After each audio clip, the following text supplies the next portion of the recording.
하나님께서 오늘 우리에게 주시는 말씀은 누가복음 22장 말씀입니다. 주신 말씀 유의하면서 우리 같이 보겠습니다. 또 그들 사이에 그중 누가 크냐 하는 다툼이 난지라. 예수께서 이르시되 이방인의 임금들은 그들을 주관하며 그 집권자들은 은이라 칭함을 받으나 너희는 그렇지 않을지니 너희 중에 큰 자는 젊은 자와 같고 다스리는 자는 섬기는 자와 같을지니라. 앉아서 먹는 자가 크냐 섬기는 자가 크냐. 앉아서 먹는 자가 아니냐. 그러나 나는 섬기는 자로 너희 중에 있노라. 너희는 나의 모든 시험 중에 항상 나와 함께한 자들인즉 내 아버지께서 나라를 내게 맡기신 것 같이 나도 너희에게 맡겨 너희로 내 나라에 있어 내 상에서 먹고 마시며 또는 보좌에 앉아 이스라엘 12지파를 다스리게 하려 하노라. 시몬아 시몬아 보라 사탄이 너를 밀가 부르듯 하려고 요구하였으나 그러나 내가 너희를 위하여 내 믿음이 떨어지지 않기를 기도하였노니 너는 돌이킨 후에 내 형제를 굳게 하라. 그가 말하되 주여 내가 주와 함께 오게도 죽는 데에도 가기를 각오하였나이다. 이르시되 베드로야 내가 내게 말하노니 오늘 닭 울기 전에 내가 3번 나를 모른다고 부인하리라 하시니라. 그들에게 이르시되 내가 너희를 전대와 배낭과 신발도 없이 보내었을 때에 부족한 것이 있더냐. 이르되 없었나이다. 이르시되 이제는 전대 있는 자도 가질 것이요 배낭도 그리하고 검 없는 자는 겉옷을 팔아 살지어다. 내가 너희에게 말하노니 기록된 바 그는 불법자의 동류로 역임을 받았다 한 말이 내게 이루어져야 하리니 내게 관한 일이 이루어져 가미니라. 그들이 여짜오되 주여 보소서 여기 검 둘이 있나이다. 대답하시되 족하다 하시니라. 잠언서 말씀에 보면 무릇 지킬 만한 것 중에 더욱 마음을 지키라고 했습니다. 이는 모든 생명의 근원이 마음에서 나기 때문이지요. 사랑의 씨앗을 품은 마음이 있으면 사랑의 열매가 맺히고 미움과 원망과 탐욕이라는 죄악의 씨앗을 품은 마음으로 살아가면 결국 그 마음에 합당한 죄악의 열매가 맺히는 것입니다. 예수님께서 말씀하시지 않았습니까? 그들의 열매로 그들을 알지니 가시나무에서 포도를 또는 엉겅퀴에서 무화과를 따겠느냐. 십자가의 길을 가시는 예수님께서 그의 사랑하시는 제자들과 함께 마지막 6월절 만찬을 가지셨습니다. 그 만찬상에서 이별의 말씀을 나누시고 그들에게 베푸신 것은 제자들의 발을 씻겨주시고 진정한 제자의 삶이 무엇인지 몸소 가르쳐주신 것입니다. 주님의 섬김과 고별의 말씀 가운데서도 제자들의 마음속에는 의구심과 불안감이 사라지지 않았습니다. 그러나 보아라, 나를 파는 사람의 손이 나와 함께 이 상위에 있다. 예수님께서 만찬 자리에서 함께 있는 한 제자가 자신을 배반할 것이라고 예고하셨기 때문이에요. 한 제자의 배신에 대한 말씀으로 친밀한 유대감은 싸늘함으로 바뀌었습니다.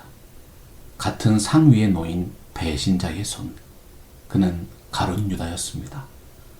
복음서 보면 마귀가 벌써 가룟 유다의 마음속에 예수를 팔려는 생각을 넣었다고 기록했어요. 가룟 유다는 이미 마귀의 지배를 받고 있는 사람이었습니다. 그의 마음은 마귀에게 열려졌고 죄의 소원에 의해서 정복당했고 세상의 악한 탐욕의 노예가 되어 있는 상태였습니다. 한자리에 함께하면서 함께 먹고 마신다고 주님의 공동체의 믿음의 식구가 되는 것은 아니지요. 예수님은 하나님 아버지의 뜻대로 행하는 자가 바로 나의 형제요 부모라고 말씀하셨어요. 교회는 주님의 공동체입니다. 몸은 주님과 함께 있지만 마음은 사탄에게 내어준 사람들. 사실상 주님의 공동체의 식구라고 말할 수 없는 것이지요. 예수님은 그 배신자의 존재를 이미 알고 있었습니다. 그럼에도 불구하고 그와 함께 식사하기를 원하셨어요. 요한복음 13장 1절에서 어떻게 표현했습니까? 6월절 전에 예수께서 자기가 세상을 떠나 아버지께로 돌아가실 때가 이른 줄 아시고 세상에 있는 자기 사람들을 사랑하시되 끝까지 사랑하시니라. 마지막 고별의 만찬을 함께하면서 자신들의 발을 씻겨주시는 주님을 면전에 두고 제자들은 서로 의심하며 취조합니다. 이런 일을 할 사람이 누구일까? 마가복음 보면 제자들이 하나씩 나는 아니지요. 주님께 반문하였다고 되어 있습니다. 마태복음에서는 가룟 유다를 부각시키면서 나는 아니지요. 그도 질문했다고 기록했어요. 하지만 누가복음은 어떻게 기록했습니까? 제자들끼리 그 사람이 누구이냐 의심하면서 질문했다고 강조하고 있는 것입니다. 바로 이런 의심의 대학 가운데 화제가 다른 문제로 옮겨가게 됩니다. 오늘 말씀 24절이지요. 또 그들 사이에 그중 누가 크냐 하는 다툼이 난지라. 공동체의 분쟁과 분열의 씨앗은 의심과 불신입니다. 앞절에 등장했던 누가 예수를 팔 사람인가? 이 질문이 어느새 우리 중에서 누가 가장 높은가라는 논쟁으로 옮겨가게 되었다는 거예요. 왜 그럴까요, 여러분? 그 자리에 있었던 제자들은 모두가 겸손보다는 교만한 마음이, 섬김보다는 지배의 욕구가 강한 상태였습니다. 예수님께서 드디어 예루살렘에 입성하셨습니다. 사람들의 열렬한 지지와 환호를 받는 주님을 바라보면서 그들은 사실 기대했던 것이지요. 누가복음 9장 46절 이하에 나오는 내용을 다시 회상해 보십시오. 예수님께서 갈릴리 사역을 마무리하시고 예루살렘으로 올라가시려고 결심할 때도 오늘 말씀처럼 제자 중에선 누가 높은가 논쟁이 일어났습니다. 예수님이 그때 이미 교훈하셨어요. 너희 모든 사람 중에서 가장 작은 그가 높은 자니라. 이제는 예루살렘 성에 들어오셨습니다. 예수님의 죽음을 앞둔 상황에서 고별 식사를 하고 주님께서 친히 발까지 씻겨주셨어요. 이러한 순간에서 그들은 다툼을 벌이고 있는 것입니다. 우리 중에 누가 가장 높으냐. 여러분, 제자들의 모습을 보십시오. 예수님이 걸어가신 십자가의 길이 무엇인지 깨달은 자가 있습니까? 주님의 섬김과 인내와 사랑의 마음을 헤아리는 자가 있습니까? 예수님께서는 비통한 심정으로 가룟 유다의 배신을 말씀하고 계셨지만 그들의 마음은 딴 곳에 가 있었습니다. 우리 중에서 누가 가장 높으냐? 이것이 바로 주님의 십자가 죽음을 앞에 두고 벌린 제자들의 토론 주제였던 것입니다. 예수님이 그들을 끝까지 사랑하시며 인내로 가르치십니다. 이방인의 임금들은 그들을 주관하며 그 주권자들은 은인이라 칭함을 받으나 너희는 그렇지 않을 테니 너희 중에 큰 자는 젊은 자와 같고 다스리는 자는 섬기는 자와 같을지니라. 누가 높으냐라는 다툼에 대해서 예수님께서는 직설적인 답변을 하지 않으셨습니다. 다만 높은 사람이 어떻게 행동해야 하는가 간접적으로 말씀하셨죠. 높은 사람들은 권력이 있는 사람들입니다. 그럼에도 불구하고 천국에서 진정 높은 사람은 오히려 가장 낮은 사람처럼 공동체를 위해 섬김으로 진리와 사랑의 본을 보인다는 것입니다. 예수님께서 사람들이 환호하고 환영하는 왕궁이 아니라 왜 고난과 죽음의 십자가를 감당하셨습니까? 주님께서는 진정으로 천국에서 가장 높은 분이십니다. 예수님은 하나님의 택하신 백성들을 죄와 사망의 저주로부터 구원해 주시기 위해서 죽음과 치욕의 십자가의 형벌을 감당하신 것이지요. 거룩한 하나님의 눈앞에서는 지극히 작은 죄악도 마치 손가락으로 눈을 후벼 파는 것처럼 극히 불편하고 혐오스럽습니다. 그럼에도 불구하고 수천 년을 인내하셨습니다. 끝까지 택한 백성을 그분의 아들 그리스도를 통하여 구원해 주시지 않으셨습니까? 실로 주님께서 가장 완전한 권세이시고 가장 완벽한 통치자이신 것이죠. 예수님이 말씀하십니다. 앉아서 먹는 자가 크냐 섬기는 자가 크냐. 앉아서 먹는 자가 아니냐. 그러나 나는 섬기는 자로 너희 중에 있노라. 섬기는 자는 식탁에서 시중 드는 사람들을 말합니다. 예수님은 섬기는 자들을 나의 모든 시험 중에 항상 나와 함께한 자들이라고 말씀하셨어요. 주님 때문에, 교회 때문에, 하나님 나라를 확장하는 사역 때문에 고초를 당하고 시험을 당하셨습니까? 누가복음 4장 2절 보면 마귀에게 시험을 받으시더라 되어 있습니다. 예수님과 함께하는 삶은 광야의 시험과 같은 사탄에 의한 시험의 연속입니다. 늘 깨어서 분별하며 살지 않으면 어느샌가 광야의 시험이 우리의 연약한 육신을 따라서 삶의 중심에 찾아와 있는 것이지요.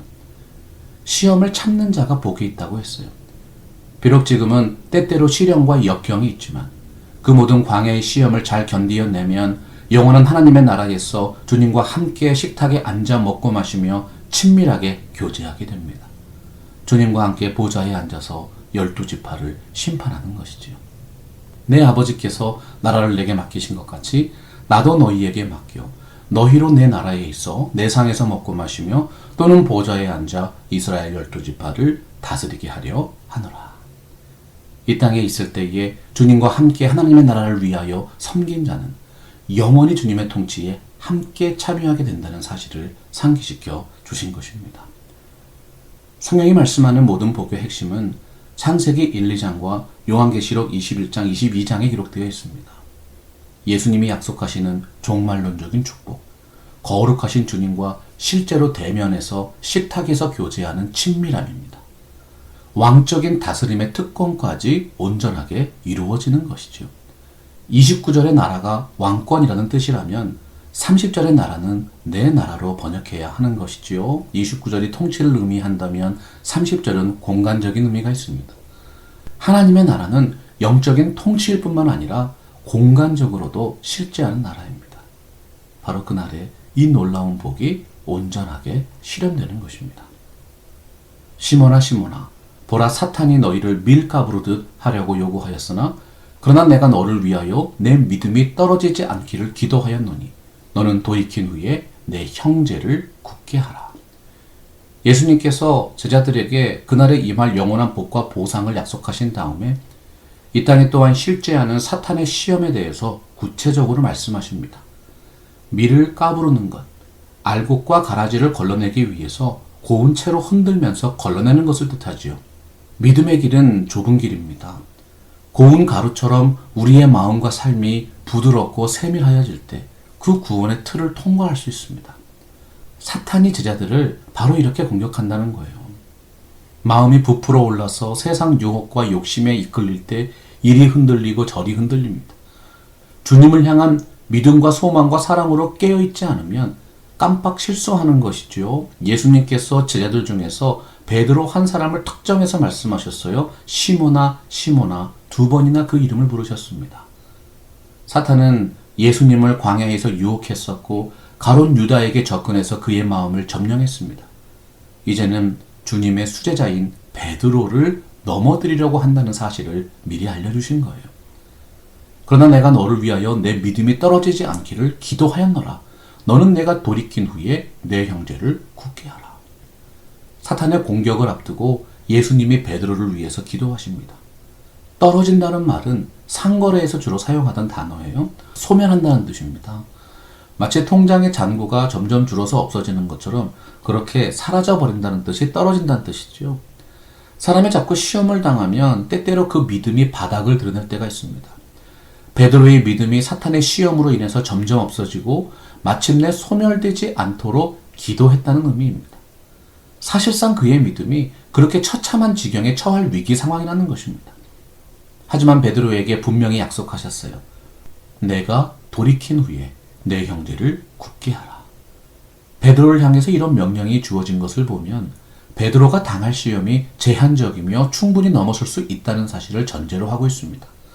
여러분, 베드로뿐만이겠습니까? 이 땅의 모든 믿음의 공동체가 당하는 시험과 시련, 결국은 하나님의 손 안에 있습니다. 그렇기 때문에 제한적이고 충분히 넘어설 수 있는 것이지요. 베드로는 예수님을 3번이나 부인할 정도로 믿음에서 떨어져 나갔습니다. 그러나 그가 다시 돌이킨 이후에는 형제들의 믿음을 더욱 진실하게 돌아보고 견고하게 세우는 놀라운 사역을 감당했던 것입니다. 누가복음 말씀은 베드로로 대표되는 제자들의 사명을 철저하게 강조합니다. 예수를 따르는 사람은 반드시 회복될 것이다. 결국은 자신과 동일한 역경을 당하는 사람을 바로 그렇게 회복시키고 굳건하게 세우는 사람이 될 것이다. 베드로가 완강히 부인하면서 말하지요. 주여 내가 주와 함께 오게도 죽는 데에도 가기를 각오하였나이다. 이르시되 베드로야 내가 네게 말하노니 오늘 닭 울기 전에 내가 3번 나를 모른다고 부인하리라 하시니라. 베드로는 자신의 각오를 분명하게 드러냈습니다. 감옥은 물론이고 죽음의 자리까지 당신과 함께 가겠습니다. 누가복음이 말씀하는 신앙의 중요한 가치 중의 하나인 예수님과 끝까지 함께 한다고 호언장담했어요. 함께 한다는 것이 얼마나 소중합니까? 문제는 예수님과 함께 하겠다고 고백하기는 쉽지만 현실로 살아내기는 쉽지 않다는 점이죠. 예수님이 그의 마음의 진심을 아셨습니다. 그러나 그의 연약함을 지적하십니다. 너희의 장담에도 불구하고 너는 나를 모른다고 부인할 것이다. 마찬가지 권면이 제자들에게도 주어졌습니다. 내가 너희를 돈주머니와 배낭과 신발도 없이 내보냈을 때 너희에게 부족한 것이 있더냐? 그들이 대답했어요. 없었습니다. 70인의 제자를 보내시면서 예수님께서 그 집에 유하며 주는 것을 먹고 마시라 일꾼이 그 싹을 받는 것이 마땅하니라 당당하게 말씀하셨어요.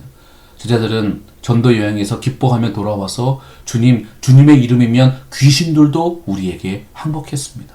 놀라운 승리의 보고를 올렸던 것이지요. 그런데 36절에서 어떻게 말씀하십니까? 이르시되 이제는 전대 있는 자는 가질 것이요 배낭도 그리하고 검 없는 자는 겉옷을 팔아 살지어다. 여러분 어떤 뜻입니까? 상황이 달라진다는 것이지요. 지금까지는 하나님의 전폭적인 보호 아래 살았다면 이후로는 경험해보지도 못했던 어려움을 겪게 될 것이라고 예고하신 것입니다. 돈주머니와 배낭도 가지라.